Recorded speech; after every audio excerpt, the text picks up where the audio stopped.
Assalamualaikum warahmatullahi wabarakatuh. Baiklah Bapak Ibu Guru dimanapun berada, khususnya Bapak Ibu Guru SMP Negeri 2 Brangsong, Kendal, Jawa Tengah. Izinkan saya, Zaidur Rahman, Guru SMP Negeri 2 Brangsong yang telah mengikuti kegiatan guru belajar seri AKM Angkatan Pertama untuk menyampaikan pengimbasan program guru belajar seri AKM.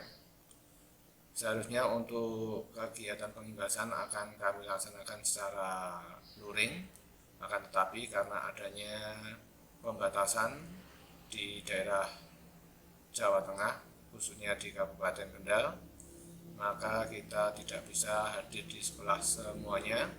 Maka dari itu untuk pengimbasan saya laksanakan secara daring melalui kanal saya.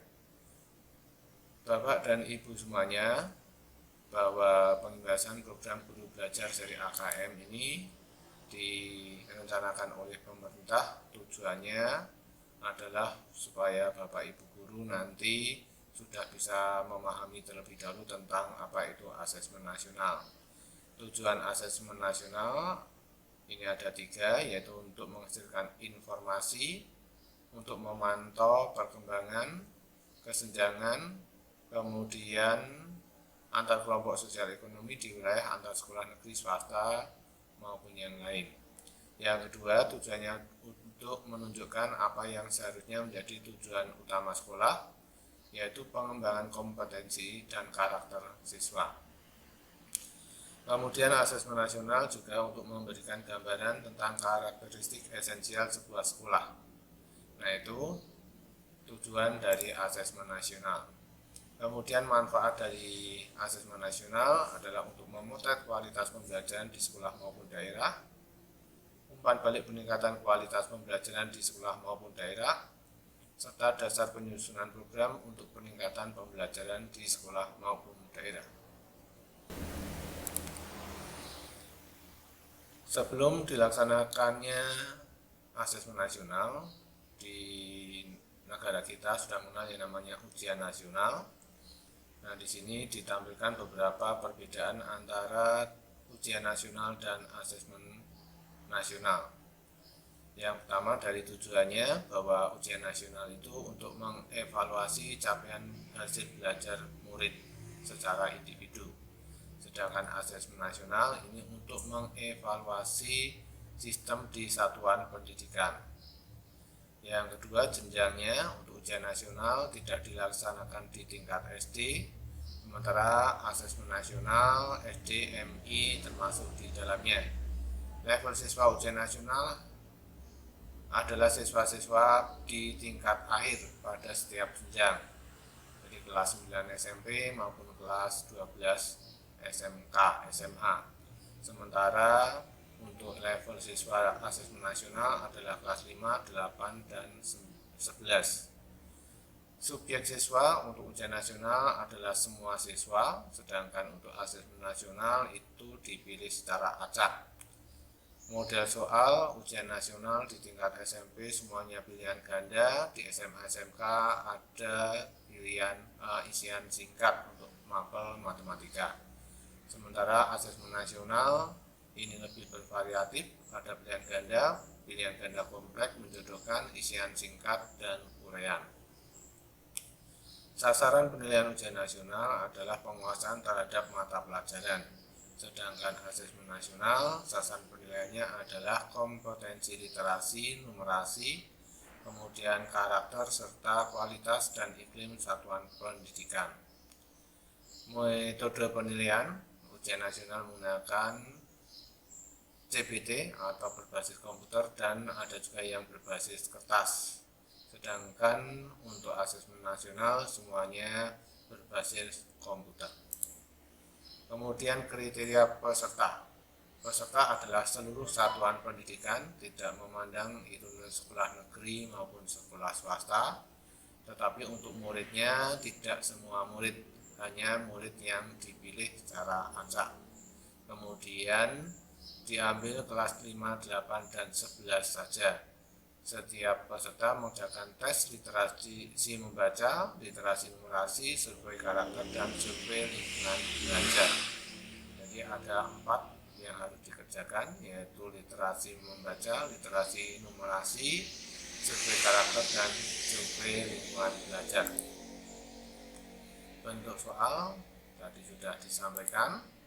Kemudian hasil AKM dilaporkan dalam 4 kelompok yang menggambarkan tingkat kompetensi yang berbeda.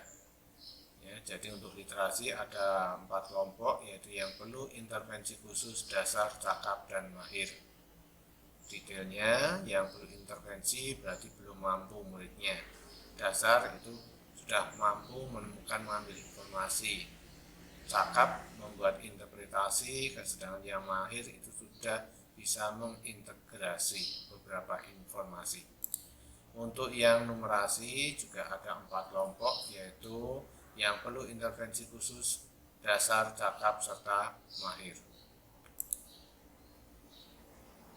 Segitiga belajar bahwa dalam pembelajaran atau dalam pendidikan ini tentunya ada perangkat kurikulum, kemudian ada proses pembelajaran, dan kedua-duanya ini nanti untuk mengetahui perkembangannya perlu diuji dengan suatu asesmen. Bagi Bapak Ibu yang ingin memahami lebih mendalam tentang apa itu AKM, maka Bapak Ibu bisa mengikuti program guru belajar seri AKM.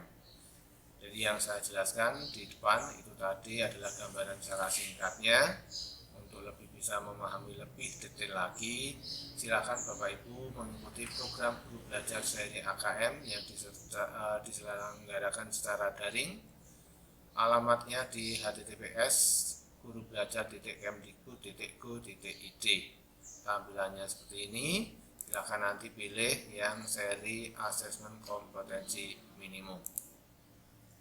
Jadi tujuan dari program guru belajar seri asesmen kompetensi minimum ini adalah Bapak Ibu nanti memahami konsep asesmen nasional, bentuk pelaksanaan asesmen nasional, kemudian menganalisis contoh asesmen literasi membaca, contoh asesmen literasi numerasi, kemudian membaca dan menindaklanjuti laporan hasil asesmen AKM. Kemudian juga Bapak Ibu diharapkan melakukan pembahasan dengan mengajak rekan guru yang lain untuk mengikuti program guru belajar seri asesmen kompetensi minimum. Yang bisa mengikuti program ini tentunya adalah semua guru dari SD, SMP, SMA maupun SMK dan MA. Kemudian semua kepala sekolah, pengawas, kemudian juga guru luar biasa di tingkat SD, SMP maupun SMA, serta kepala sekolahnya. Kemudian juga dapat diikuti oleh peserta dari PKBM atau Pusat Kegiatan Belajar Masyarakat yang sederajat dengan SD, SMP maupun SMA, SMK. Syarat untuk mengikuti kegiatan ini adalah telah memiliki akun SIM PKP. Nah, begitu penjelasan ringkas tentang apa itu program guru belajar seri AKM. Kemudian Bapak Ibu nanti yang kebetulan WFO, saya akan bantu bagi yang akan mengikuti program guru belajar seri AKM ini. Demikian penjelasan saya, kurang lebihnya mohon maaf sebesar-besarnya. Assalamualaikum warahmatullahi wabarakatuh.